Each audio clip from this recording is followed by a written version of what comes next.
Do we continue with the status quo, or do we embrace aggressive and progressive change that uplifts the entire community?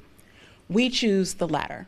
New at 11, 9 months after the initial announcement, Columbus City Council is giving an update on its strategic initiative to address what it calls a housing crisis. So far, more than $20 million for affordable housing and protecting renters has been rolled out. As NBC4's Caleb Michael tells us tonight, there's more money to come.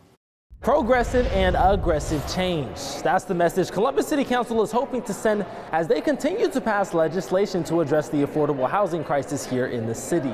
They tell me as they move into the back half of the plan, they will continue to stay diligent.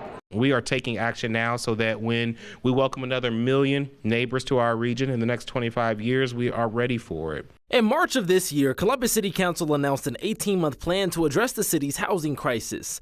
9 months and more than $20 million later, they're giving an update. These policies range from third-party payment and pay to stay, critical rental protections that help tenants prevent an eviction. Councilmember Shayla Favor, chair of the Housing Committee, says additional initiatives include housing developments like Homeport at Easton, more than $90 million in emergency rental assistance, and most notably, legal representation in eviction court. This year alone, we're expecting about 24,000 evictions to be filed, which is up from 18,000 before the pandemic started. Joshu Sashima, a managing attorney at Legal Aid, says the work they do is needed because housing court is complex. Evictions are pretty expedited in Ohio. Most tenants are only going to receive a 7 to 10 day notice before their actual eviction trial.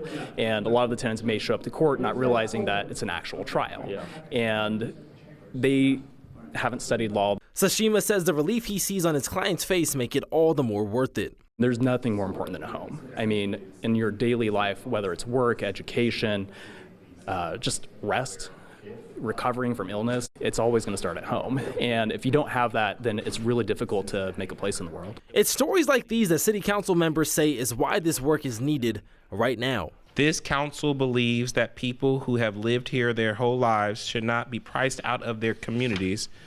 We also believe that we need to make those communities accessible for more families.